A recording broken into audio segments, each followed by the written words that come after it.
Welcome back. We're talking about the latest round of violence and the Middle East peace process. Joining us from Tel Aviv is the spokesman for the Israeli Foreign Ministry, Paul Hirschson.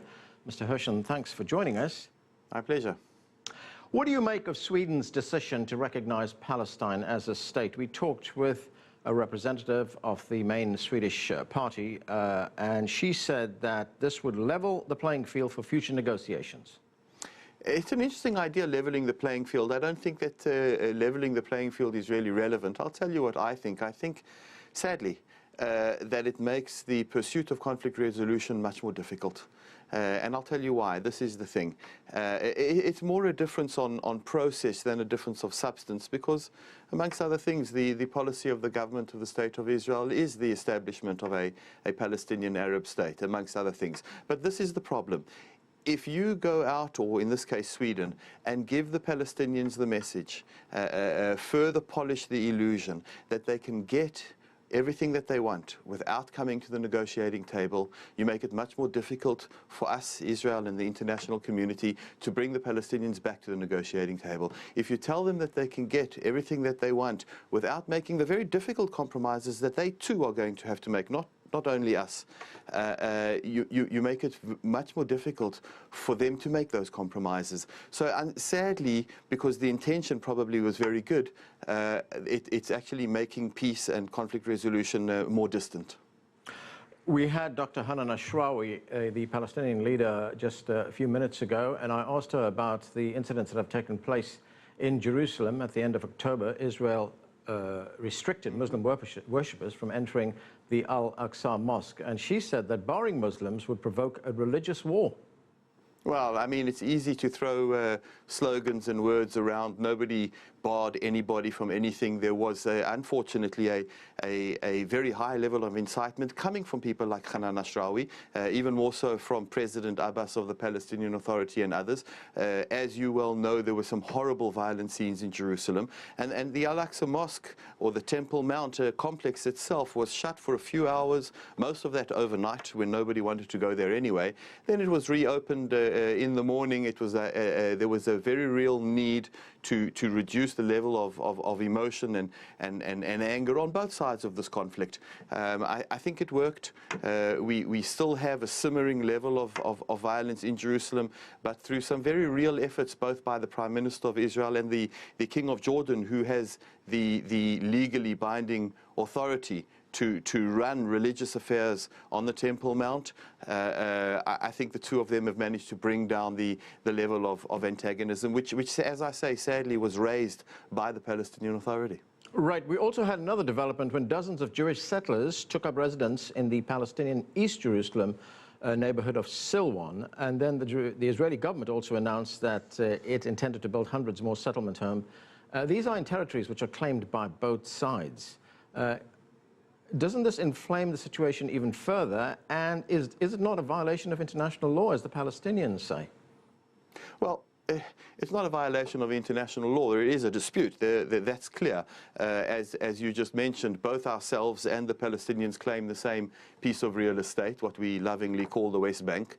And both of us, and when I say both of us, that means the Palestinians also have legitimate legal claims. This is, more than anything, the reason why we should find a way back to the negotiating table. Look, I'm aware of the fact that there are certain things that we do which upset the Arab world.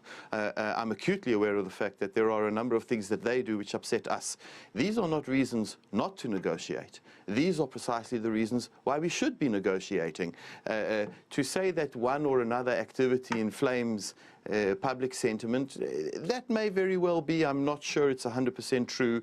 I think that yesterday's stabbing of an Israeli in downtown Jerusalem in the back with a screwdriver, and last week stabbing and killing an Israeli in downtown Tel Aviv also inflames passions. Is that a reason for us to say we're not going to negotiate? Perhaps. My own opinion is that those are the reasons why we need to negotiate a resolution to this conflict. Right. I want to come back to the negotiations in a moment, but I just want to get back to what you were saying about the stabbings that took place. And this is a report that's just been moved by the Associated Press news agency. It says Israeli authorities say they have issued home destruction notices to the families of several Palestinians in the West Bank implicated in attacks against Israelis. There has been no due process here. These people have not been found guilty. In fact, they're the family members of those who are alleged to have carried out the attacks. So what authority does Israel use to destroy the homes of families? Well, first of all, when you talk about authority, there's a very stringent judicial procedure and due process in Israel, and all of these administrative orders are subject to judicial overview. The families can and probably will turn to the courts. It will go through the process. I don't know whether that's a matter of days, weeks, or even years until decisions are made and implemented. Secondly, sadly, look, nobody's saying that this conflict is a nice conflict, but there is very clear evidence, unfortunately, that this kind of a policy reduces the number of terror attacks. And it is the obligation of Israel to ensure law and order, both for Israelis and for Palestinians and for tourists to come into Israel and into Jerusalem. So we're looking to try and minimize as much as possible both harm and inconvenience to the public at large, while finding methods which have proven to guarantee a reduction in violence. But shouldn't the people who've been accused of committing these crimes be charged, brought to trial, or the people who have been accused of helping them carry out these crimes be charged, brought to trial, open court, absolutely, evidence presented? And 100%, I agree with you absolutely, and that's exactly what happens. Of course, in the case where a terrorist is killed during the course of his attack, or her for that matter, one can't bring the person to trial. But I agree with you 100%. Okay. I want to get to what you were saying earlier on about negotiations and about disputed territories. As you point out, these are disputed territories. Mm-hmm. These are territories up for negotiation. But Israel is jumping the gun, isn't it, by claiming this territory as its own, as what an Israeli state would look like, without even considering what a Palestinian state would look like. I don't know if that's fair to say. I mean, you could say the exact same thing. The Palestinians have been building homes and villages also for decades now, and you're not saying that they're jumping the gun. With all due respect, I mean, the entire settlement enterprise, as people like to call it, doesn't sit on more than, by Palestinian numbers, more than 1.8% of the entire West Bank. I don't think it's really a significant thing. I understand that there's a dispute. I understand the Palestinians don't like this. There are lots of things that they do that we don't like. One thing, for example, is the unbelievably dangerous gap between what they say in public and what they say in private. Prime Minister Netanyahu has said that construction, very limited construction, within existing communities in the West Bank will have no impact on the peace map. That means that we're only authorizing, and this has been for years now, we're only authorizing construction within existing communities, some of the existing communities, which we've already understood, everybody knows under any agreement will be incorporated into Israel. If that is the case, then it's duplicitous behavior on behalf of President Abbas to come and to say that we can't do that.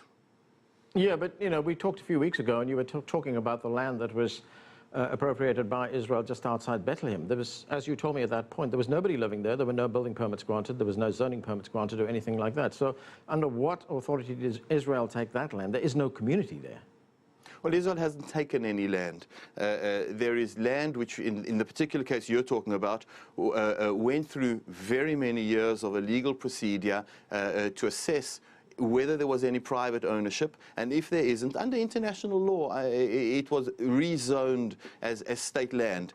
In the short period of time between then and now, as I'm sure most of your viewers can understand, no tenders have been issued, no building permits have been granted, no work has begun. Israel is obliged, under the agreement signed and binding on Israel and on the Palestinians, to ensure law and order in that part of the West Bank, which we administer, which is about 2/3 of the West Bank, and the Palestinians are obliged to do the exact same in the 1/3 which they occupy right now, until such time as we move this process forward to the next stage, and hopefully to a final stage where we resolve the conflict completely. But I think that you would probably agree with me that we would be accused of neglecting our duties if we were not to provide electricity, if we were not to provide general services to the public, and that includes the zoning of land.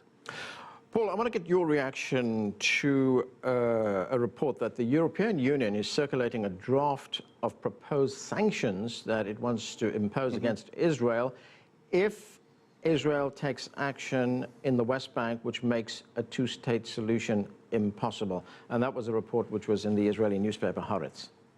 Well, two things over here. First of all, Israel has never and will never take action which will put the two-state solution at risk, since that is our policy far more than anybody else's policy, is amongst other things, the establishment of a Palestinian Arab state. So that's on a technical level. Specifically with regard to I read the article myself in Haaretz newspaper.